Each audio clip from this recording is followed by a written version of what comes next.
So we're with our Morris Lubricants Racing Ambassadors. Alongside me I've got Guy Martin, I've got Lydia Walmsley, and I've also got David Jenkins. In this particular section we're going to be chatting about some of the support and the advice that you've had over the course of your racing careers, because without support and advice and that sort of guidance, then things can go wrong and you end up perhaps in championships that maybe weren't the best for your careers, or perhaps cost maybe a little bit more money than you were expecting. Who knows? Who knows? We'll see where this one goes.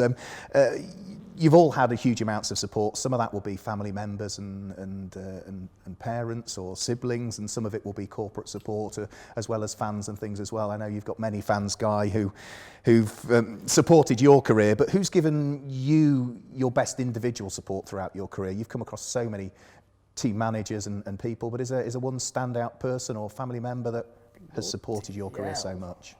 Big question. I'm having to think about that. Big question. I mean, your dad was a racer, so he must have supported your career in the early stages. Yeah, he did. My dad was the man. Yeah, he was the man. Yeah, he helped me with my first bike. Yeah, so I was working at John Ed Volvo as an apprentice, and yeah, I got like 1,500 quid together, and he gave me another grand to go and buy my first bike. And that set the path. Yeah, he did, but then I could never, I'd spent all my money on my bike, I couldn't afford to pass my car test. So my mum used to borrow my dad's van and take me to races. So I suppose, it was a combination of them too. She used to take me to races, then I passed my test, and I used to go with my mates, and then, I discovered road racing. So I suppose my dad was when I got into Ireland, Sam Finley was the first bloke that helped me over there. I lived with his family and raced over there, and then from there to Yull Duncan, lived in a truck over there. Me and my mate Trellis moved over to Londonderry, with Yull Duncan, and then from there, sort of rode for bigger teams after that. But they sort of set me stall out for what I did. So have all of those people that you've just mentioned, they've all had a key part to play at various points in your career? In ways, but it was always I'm not going to say, but it's just me. I was just all I wanted to do. All I wanted to do was get on a bike and go race. I would have done whatever it took to make it happen. Whether that was working in, I used to work some daft jobs, just earn a few quid to get in. And like mates, like my mate Dobby, I lived with him for a couple of years when I moved out. He was doing the same sort of job as me, but he used to buy me old set of tyres. I've had a few mates, lads from work used to buy us sets of tyres. So it wasn't, because I think people from the outside could see how much I wanted it and what I'd do, and they just, I'll buy a set of tyres, and just, no end of folks, I could buy a set of tyres, buy a tank of fuel. It was just, because I was just mad. I was mad for it. I would have done anything. Flip side of that support, what about when you've had those big accidents and when you're in the process of recuperating, huge amounts of support there? People that see you back to where you need to be, back to fitness. Because you've had a few of those. I've had a few. Like mother-in-law all the time picking me up out of the shower bottom. Like me missus now, Shazza. Bloody hell, that's when I'd spanned my son at the Ulster.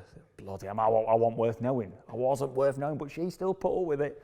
She's still putting up with it now. Fair play to her. Fair play to her. I'm just a bloody arsehole, man.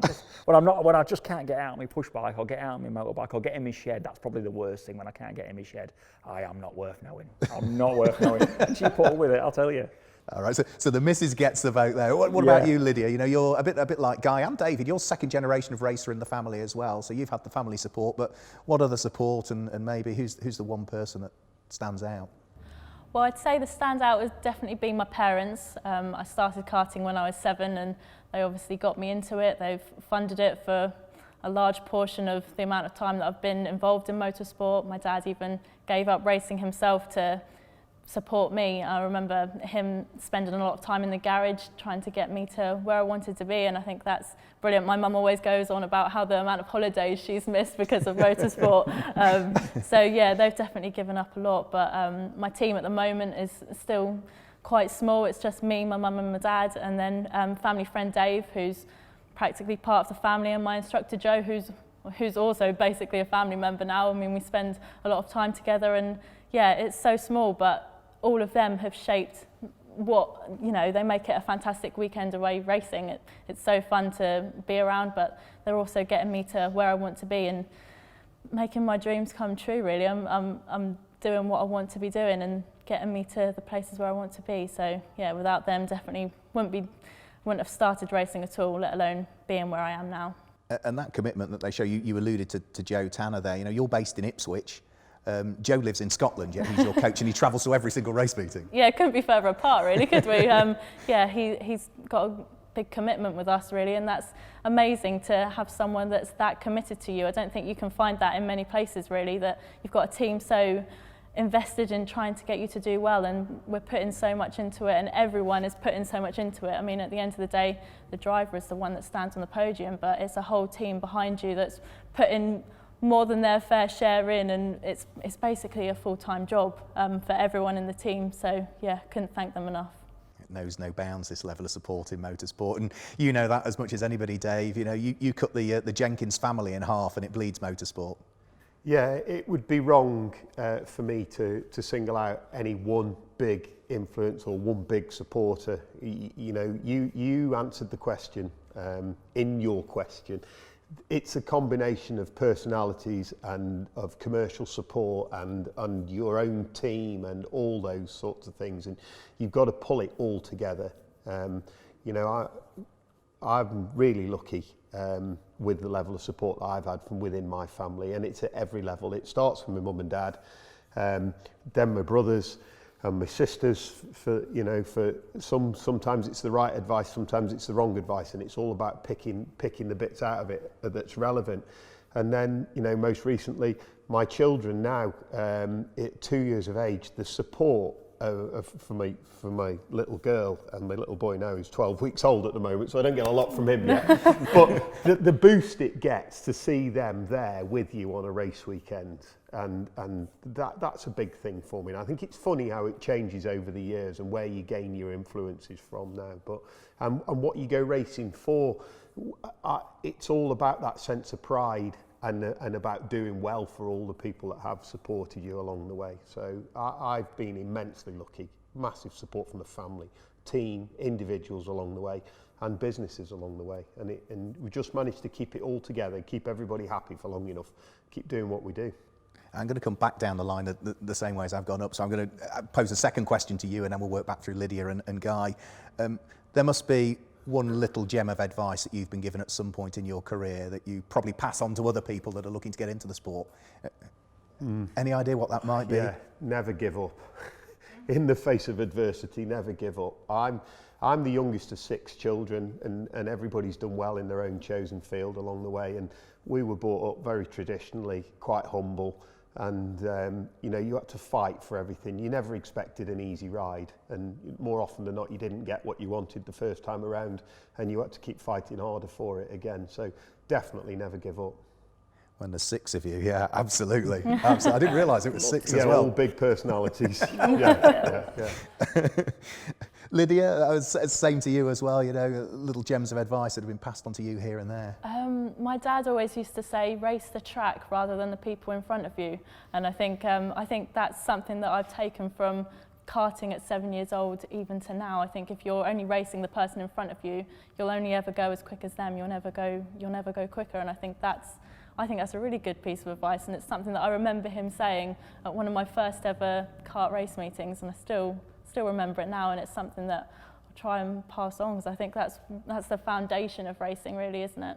Is that something that automatically clicks now when you're in the car, or do you sort of have to remind yourself almost of that? Yeah, well, a lot of the time you look at the person in front and you think, oh, they're not taking the same line as me, but it's about you and what makes you quick, not about what the person in front of you is doing.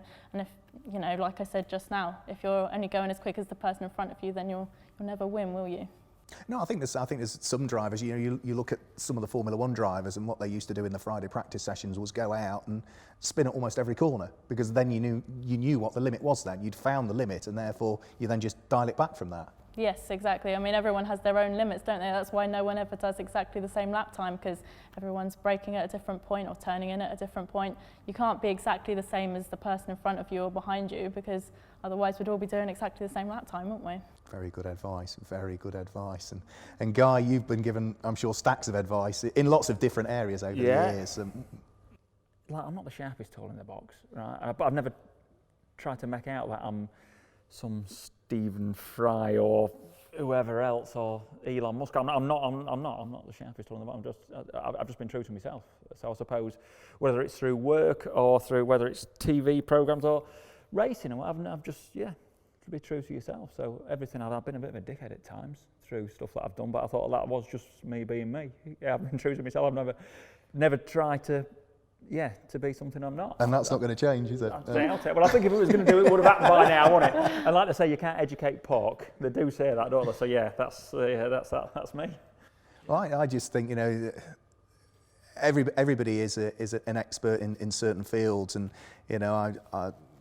your engineering prowess is astonishing. Dave's a fantastic engineer. Lydia, I'm not sure in terms of engineering where you are, but I just look at some of the things that you can do that I would not have a clue where to start. Not a clue where to start. Your arms and legs, like you say, you're a lass. Your arms and legs the same as I am. So there's no reason, is there? My brain works. I can't do it. These things don't work for me. These things don't work for me.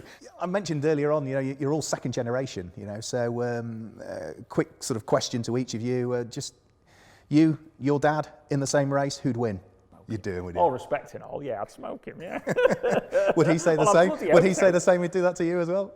No, we'll see, we'll see, yeah. People be in the play, yeah. Lydia, your dad raced as well. You and him in the same race, same equipment. Well, my dad was an oval racer through and through, so we're a little bit different. I think on the circuits, I'd like to think I'd give him a run for his money. He's getting a bit old now, so I think I've got age on my side, so yeah, but definitely a tough competitor. He'd beat you through the left-handers then if it was an oval race. You'd get him on the right-handers, would you? Yeah. Doesn't know how to turn right. And Dave, you mentioned previously your father was a truck racer, Tony. Different era of truck racing, but assuming that he's in really good health and he's able to be in the same equipment as you, go on. I don't think the race would ever happen. I think he'd be too busy talking too good a race and telling us how difficult it used to be back in the day. It wasn't like this, I never had all these mod cons. So I think the excuses had come in too thick and fast for the race to ever actually manifest itself. What a surprise that the three motorsport people in front of us all got the confidence to know that they would beat Dad as well. So fantastic to hear from our Morris Lubricants racing ambassadors here. Keep an eye on our website and social media. There's more information and more interviews coming up very shortly.